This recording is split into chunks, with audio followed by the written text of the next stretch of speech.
தமிழ்நாடு உள்ளிட்ட 12 மாநிலங்கள், யூனியன் பிரதேசங்களில் வாக்காளர் பட்டியல் சிறப்பு தீவிர திருத்தம் நவம்பர் 4 முதல் டிசம்பர் 4ஆம் தேதி வரை நடத்தப்படும் என இந்திய தேர்தல் ஆணையம் அறிவிப்பு.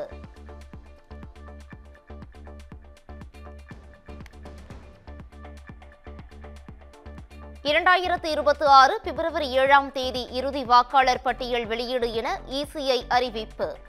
அக்டோபர் 28 முதல் 12 மாநிலங்கள், யூனியன் பிரதேசங்களில் பயிற்சி தொடக்கம்.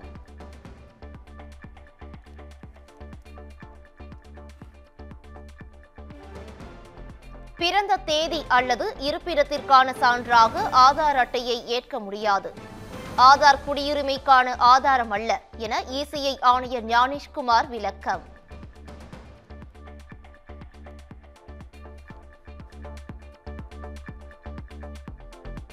தமிழ்நாட்டில் அங்கீகரிக்கப்பட்ட அரசியல் கட்சிகளுடன் அக்டோபர் 29ஆம் தேதி இந்திய தேர்தல் ஆணையம் ஆலோசனை. வாக்காளர் பட்டியல் சிறப்பு திருத்தம் தொடர்பாக பேச்சுவார்த்தை.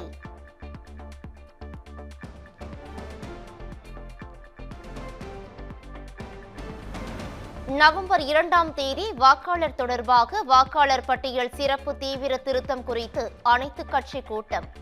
முதலமைச்சர் மு.க.ஸ்டாலின் தலைமையில் நடந்த திமுக கூட்டணி கட்சிகள் கூட்டத்தில் முடிவு.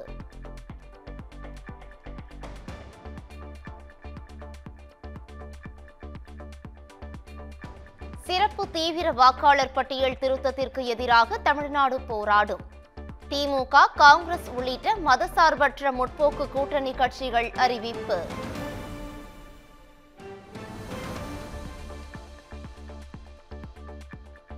வாக்காளர் பட்டியல் சிறப்பு தீவிர திருத்தத்தை அதிமுக முழு மனதுடன் வரவேற்கிறது. அதிமுக அமைப்பு செயலாளர் ஜெயக்குமார் அறிக்கை.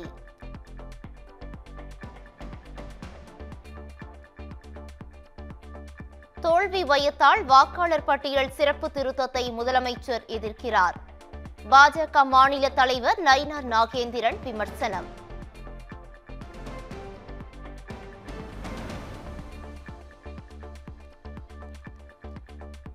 திருச்செந்தூர் சுப்பிரமணிய சுவாமி கோவிலில் கோலாகலமாக நடைபெற்ற சூரசம்ஹாரம். விண்ணை பிளந்த அரோகரா முழக்கத்துடன் பக்தர்கள் தரிசனம்.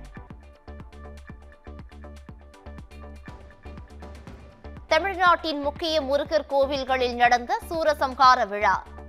ஆயிரக்கணக்கான பக்தர்கள் கூடி சுவாமி தரிசனம்.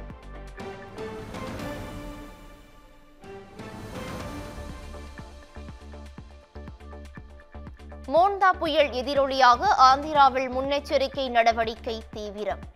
புயல் பாதிப்பு அதிகம் இருக்கும் என கருதப்படும் பகுதிகளில் உள்ள பொதுமக்கள் முகாம்களுக்கு அனுப்பி வைப்பு.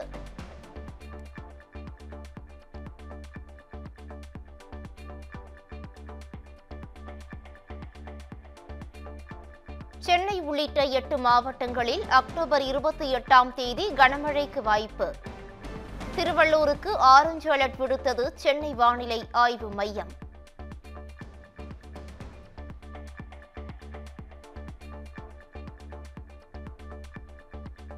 ஒருவர் ஏற்படுத்தும் நேர்மறை தாக்கமே தலைமைத்துவமாக இருக்க முடியும். பாரதிதாசன் மேலாண்மை நிறுவன 33வது பட்டமளிப்பு விழாவில் முதலமைச்சர் ஸ்டாலின் பேச்சு.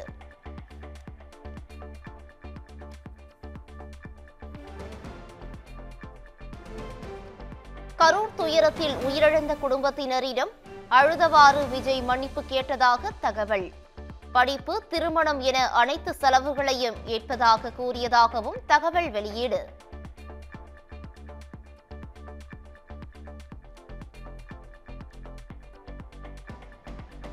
வன்முறையை தூண்டும் வகையில் சமூக வலைதளத்தில் பதிவிட்டதாக ஆதவ் அர்ஜுனா மீது தொடரப்பட்ட வழக்கு.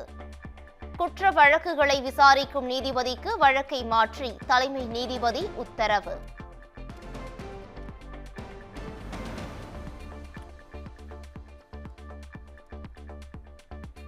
இரு பிரிவினரிடையே மோதலை உருவாக்கும் வகையில் பேசியதாக பதிவு செய்யப்பட்ட வழக்கு.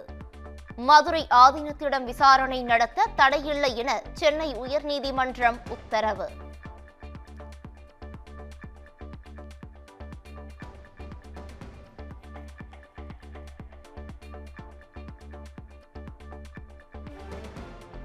தனியார் மயத்தை எதிர்த்து தூய்மை பணியாளர்கள் தொடர் போராட்டம் நடத்த அனுமதிக்க முடியாது. உயர்நீதிமன்றத்தில் தமிழ்நாடு காவல்துறை பதில்.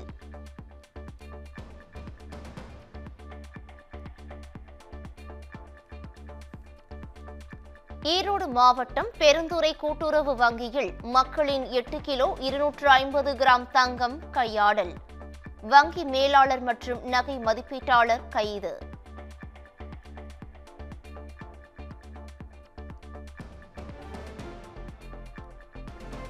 மயிலாடுதுறை பழையபாளையத்தின் நேரடி நெல் கொள்முதல் நிலையத்தில் மத்திய குழுவினர் ஆய்வு.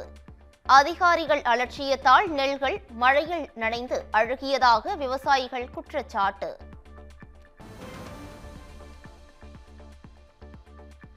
மதுரையில் இருந்து துபாய் சென்ற விமானம் சென்னையில் அவசரமாக தரையிறக்கம்.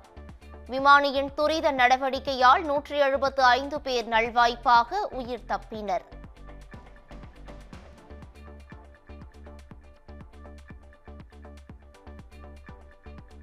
குரோம்பேட்டை பல்லாவரம் கால்வாய்களின் 81 ஆக்கிரமிப்புகளை 4 வாரங்களில் அகற்ற வேண்டும். சென்னை ஜிஎஸ்டி சாலையில் வெள்ளம் ஏற்பட்டதாக தொடரப்பட்ட வழக்கில் உயர்நீதிமன்றம் உத்தரவு.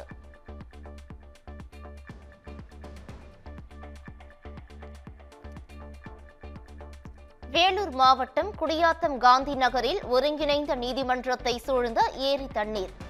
வீடுகளை காலி செய்துவிட்டு வேறு இடத்திற்கு சென்ற நீதிபதிகள்.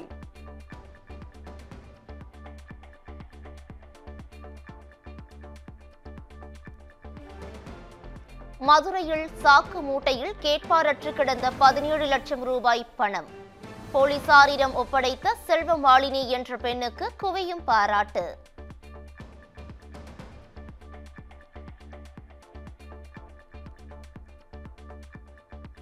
திருவள்ளூர் அருகே கொசஸ்தலை ஆற்றில் வெள்ளப்பெருக்கு. நீரில் மூழ்கிய தரைப்பாலத்தை ஆபத்தை உணராமல் கடந்த மக்கள்.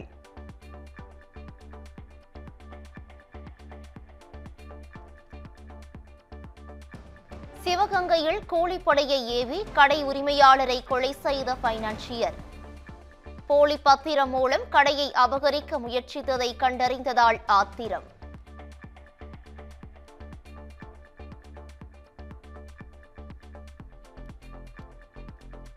உச்சநீதிமன்ற தலைமை நீதிபதி PR கவாய் மீது வழக்கறிஞர் ராகேஷ் கிஷோர் காலணி வீசிய சம்பவம்.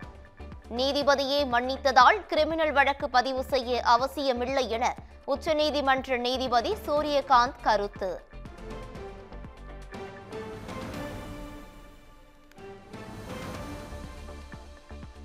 திரைப்பட பாடலாசிரியர் ஸ்நேகனின் தந்தை சிவசங்கு வயது மூப்பு காரணமாக உயிரிழப்பு. தஞ்சை சென்று தந்தை உடலை கண்டு உடைந்து அழுத ஸ்நேகன்.